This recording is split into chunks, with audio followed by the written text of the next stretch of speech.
with Jada Builders Inc. and U.S. company Direct Tech Drilling to utilize the latest technology in its mains replacement program. The Water and Sanitation System Upgrade Project is a $50 million initiative funded by the Inter-American Development Bank. It will minimize road disruptions and virtually eliminate outages. The technology will be put into effect from Monday. Peter Thorne tells us more. The complaints of Barbadians about excessive dust, loud noises, frequent outages, open trenches in roads when the Barbados Water Authority is working on replacing mains throughout the island have not gone unheeded. The BWA has moved head-on to deal with these woes by turning to a U.S. firm for the latest technology to make these complaints a thing of the past. That company, Direct Tech Drilling from Louisiana, will be employing pipe bursting and horizontal drilling technology. Construction manager at Direct Tech Drilling, Chad Blanchard, who's working with Jada Builders Inc. on the project, says this is the first time such technology, which is widely available in the U.S., will be used in Barbados and the Caribbean. The main thing is when we use the drilling technology and the pipe bursting technology, the disruption to the public should be a whole lot less than what you've been seeing in the past. Our water outages should be cut down dramatically in time, and we should be able to schedule them for certain days and certain time frames. When it comes to pipe bursting, pipe bursting is basically brute force. We have a machine that Jada purchased, and this machine sends a steel rod through the old pipe, and it hooks onto a pool head that has knives on it. We then connect the new pipe to the back of the pool head, and we just force that head through the pipe. We pull it through, and it cuts the old pipe, which allows the new pipe to follow in where it used to be. Project manager at Infra Jada, Roger Gill, says the technology is a high-quality product that will prevent land slippage in the Scotland district when it's utilized. Project engineer in the project execution unit of the BWA, Shelley Paris, says the equipment is already here and is ready to be deployed. The pipe bursting technology specifically, we will have to do shutdowns for a period of about half a day maximum, we hope not, where we will have to do where we will be installing a bypass methodology which will facilitate the system running smoothly while the work is being done. The Barbados Water Authority officials say the pipes can last as long as 100 years. The project is set to be completed in March 2016 and aims to make the BWA more efficient and viable and includes upgrading its customer service. Peter Thorne, CBC News. Thank you, Peter. Well, the Combermere School will be closed for the remainder of this week. This announcement from the Ministry of Education. In a statement this evening, the ministry said that the closure is to address environmental concerns at that school. The ministry adds, however, that CSEC Spanish orals will continue at the school as scheduled for Thursday and Friday. The ministry's announcement came just hours after President of the Barbados Secondary Teachers Union, Mary Redmond, said the union's Combermere members would have been reporting for duty at the ministry tomorrow instead of the school. She had cited environmental concerns as the main reason. Now, speaking to CBC News following the ministry's statement, Ms. Redmond said the union will now be seeking to meet with ministry officials by the end of this week to address their concerns. She says if that meeting fails to materialize, teachers will report to the Ministry of Education next Monday instead of the school. Veteran journalist Tim Slinger is now out on bail after appearing in the District A Magistrates Court this morning on a burglary charge. 62-year-old Slinger of Bartlett's Tenantry Road, Sergeant's Village, Christchurch, is alleged to have stolen 139 bottles of beer, 15 bottles of brandy, 12 bottles of whiskey, 4 bottles of vodka, 2 bottles of Irish cream, and 13 bottles of wine. The items had a value of $2,361. The alcohol is the property of Jacqueline Proverbs of the Diva Height Bar. The alcoholic beverages were allegedly stolen from the business sometime between March 10th and April 15th this year. Slinger was granted bail to the tune of $5,000 with one surety and is expected to return to the District A Magistrates Court on May the 6th. Now, meantime, police say 27-year-old Don Montfield Harper of Richmond Gap St. Michael was also charged with robbing that same bar. He too was to appear in the District A Magistrates Court. Well, police are investigating a stabbing incident which occurred at the Rubis service station in Wildy. According to lawmen, a fight occurred on the premises of the St. Michael's service station just after 1 on Sunday morning. Police say during the melee, one of the men involved had received a stab wound to his right arm. The man in his early 20s was transported by an ambulance to the Queen Elizabeth Hospital for treatment. Reports indicate that the service station was damaged during the fracas. The two-story historic Clifton Terrace house located on Bay Street is no more after it was gutted by fire around 7:15 this morning. Clifton Terrace house is one of 4 unique buildings located side by side near the corner of Charleston Avenue in historic Bridgetown. The Barbados Fire Service responded with 3 tenders and several officers. The building lost its roof in the fire. Neighboring structures were also affected by water and smoke. One fire officer was reportedly taken away for treatment. The distraught owner says there were 4 apartments in the building, 2 of which were occupied. The occupants were not at home at the time of the blaze. And more news after the break, but first we want to get your take on this question. Do you think more use of technology can improve the delivery of services to Barbadians? You can text yes or no to short code 8111 and we'll have the results for you at the end of our news.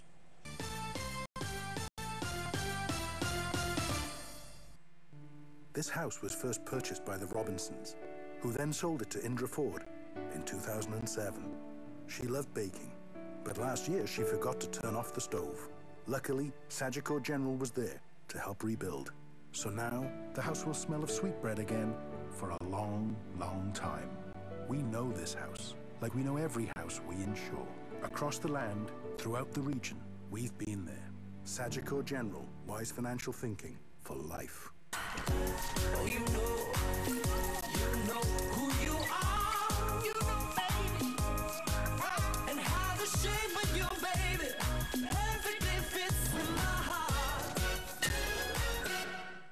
When it feels right, you will feel like there's no place in the world that you'd rather see. Jimmy Cliff, Paris, Hammond, float right up, rubbing thick. Extra's gonna make you wine. Chronics, he will blow your mind. Timberline, let's go. Joey De Francesco. Don't need to waste more time. You can buy tickets online. St. Lucia Jazz and Arts Festival, April 30th to May 10th. Visit stluciajazz.org for more information. Hey everyone, I am Cece and welcome to another exciting reverse auction show. And of course, you know the name, Bid Low, Win Big. Last week, we chose a PS Vita for you to bid on. And this week, I have chosen the fantastic Samsung Galaxy S6 just for you. The Galaxy S6 has just been released and it could be all yours. Be the first to send in your bid. And remember to bid low to win big. If you want a chance at owning this sensational Galaxy S6 phone, you need to pick up your Lime cell phone right now and send the word bid and the amount you wish to bid to the short code that you see on your screen. Believe me, it's that easy to take part in our reverse auction. Remember, we won't leave you guessing as to if you have the lowest unique bid, because within seconds, you should receive a message back letting you know if you need to bid again or if, for now, you have the lowest unique bid. And in order to win this auction, you have to have that lowest unique bid at closing midnight on Sunday to call this S6 phone yours. If you don't win the auction this week, not to worry. You can always come on down to play at Lanterns Mall Hastings or their other location in Colonnade Mall, Bridgetown, where they sell this and so much more. So once again, I'm Cece and join me each week where I will be pulling different items off the shelf here at Play for you to bid on. Until next time, you know what to do. Keep on bidding low to win big. Everyone has a story that deserves to be heard. Colombian Emeralds International and Morning Barbados are again teaming up to give you some fabulous jewelry in your colors of the month. Share your story in no more than 50 words about why you or someone special deserves to be seen in CEI's Colors of the Month. Simply watch Morning Barbados to see and hear about the featured color of the month. Visit the Colombian Emeralds International Facebook page, copy the Colors of the Month logo, and post it with your story on your Facebook page with hashtag CEI Colors. CEI's expert team will judge your entries at the end of each month, and the winning stories will be announced and shared right here on Morning Barbados. Get your Colors of the Month at Colombian Emeralds International, because you deserve it.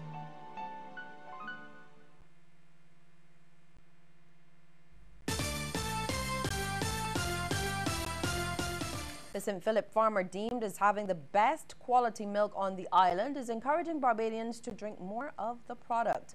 Barry Bishop of Bishop's Farm East Point says if this happens, he'll be able to increase his production and hire more staff while meeting the needs of the Pine Hill Dairy. He now supplies just under 10% of all the milk used by the dairy, and he made the comments while receiving an award from Pine Hill for the best overall milk on the island. Peter Thorne reports. St. Philip dairy farmer Barry Bishop has been in farming most of his life. He owns and operates a 46-acre farm at East Point, St. Philip, along with his wife, mother, and 3 employees. Since 2010, Mr. Bishop has been supplying milk to the Pine Hill Dairy and is the newest farmer to do so out of the 17 daily suppliers. And in the space of 5 years, not only has he become one of the largest milk suppliers, but also the producer of the best quality. This earned him the Best Overall Milk Quality Award for the first quarter of 2015 and has also firmly put him in the running to cop the Best Output for the Year award. In recognition of his achievement, the PhD gave him a certificate of recognition and complimentary products. He says the secret to his success is the plant's hygiene. In my case of producing exceptional quality, is hygiene is one, and the quality of product that you feed to the cow. The grass is not very much, so I have to supplement with other products to keep the protein and fat level up and to keep the animals in condition also. Mr. Bishop's cows supply 1,000 litres of milk daily to the PhD, which represents 30,000 litres monthly or 360,000 litres a year out of the PhD's intake of around 3.6 million litres. He says a typical day in his life is milking 46 of the almost 150 cows he owns from sunrise to sundown. Those cows are of 3 main varieties: Holstein, Jerseys, and crosses between the 2. Mr. Bishop is encouraging Barbadians to drink more milk. I can't up production anymore because there's no certainty in this business. Unless the dairy is making money, you can't up production because then there'll be problems.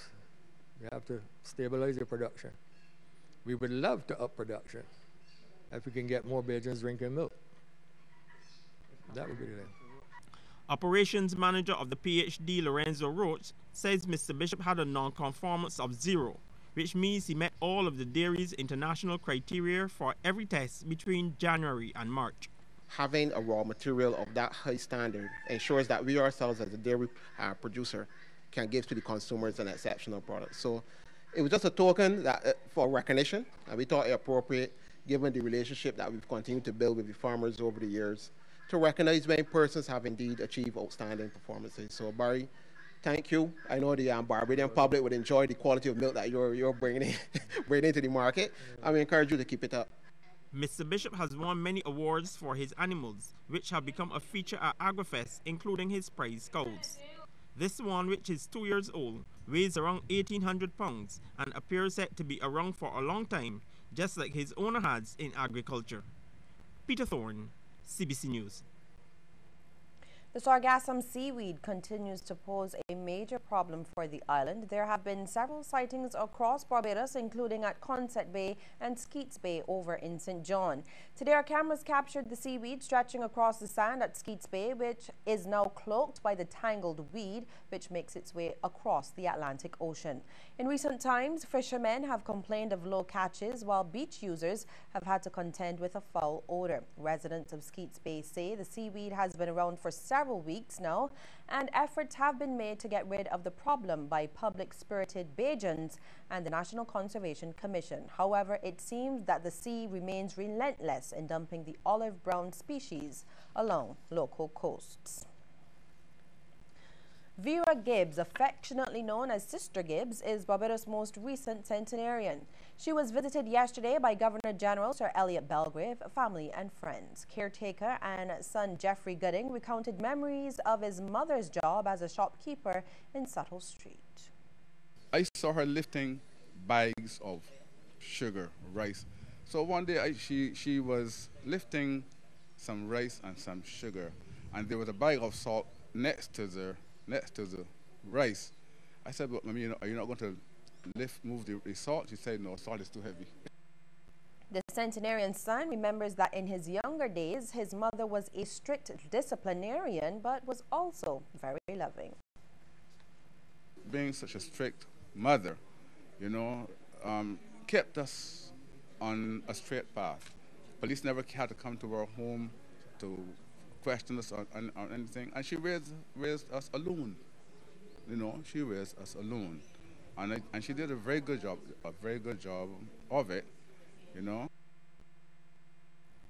Barbadian promoters should examine the cultural industry's legislation closely as there are benefits to be gained. This suggestion from Minister of Culture Stephen Lashley, who has been responding to a recent call from Director of FAS Al Jilks for tax relief and incentives for people who organize events like the Reggae Festival. Sean Farrell has more. The Culture Minister was among the thousands that attended the show over the weekend. Impressed with the turnout, he noted that government was trying to address as many of the concerns of cultural practitioners and promoters as possible.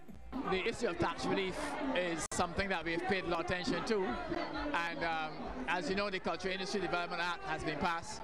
It is now the law, and it has a number of incentives under that legislation, and I would like to encourage the cultural practitioners to study the legislation because the law as it stands now provides a number of incentives for the creative sector, including of course persons who are involved in major concerts and festivals.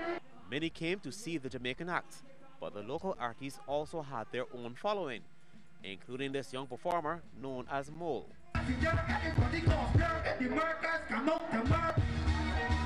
Reggae Festival on the Beach 2015, a new venue and a new artist. Mole, how does it feel to be on the stage at the beach for the first time? I feel pretty good, you know. I feel good. Don't mind I had a little mishaps there with the DJ and my rhythms, but I still hold on my hands and come off good. Ladies balling for me still. And the young artist credits the social networks for increasing his marketability. It's working pretty well. For coming from one time I used to perform like once every 5 months or saying to coming and performing every weekend, every other weekend, so it's working now. Another performer that has been making waves is Brutal Crankstar.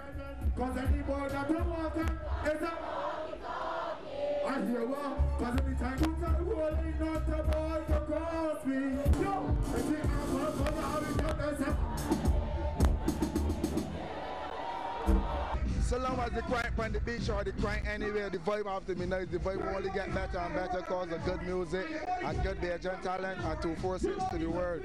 Real thing, it's true. But a good way to assess the impact of a reggae show is to hear from the patrons. The culture, the music, the local people, it's exciting. It's neat to see something different, you know. Everyone's very nice.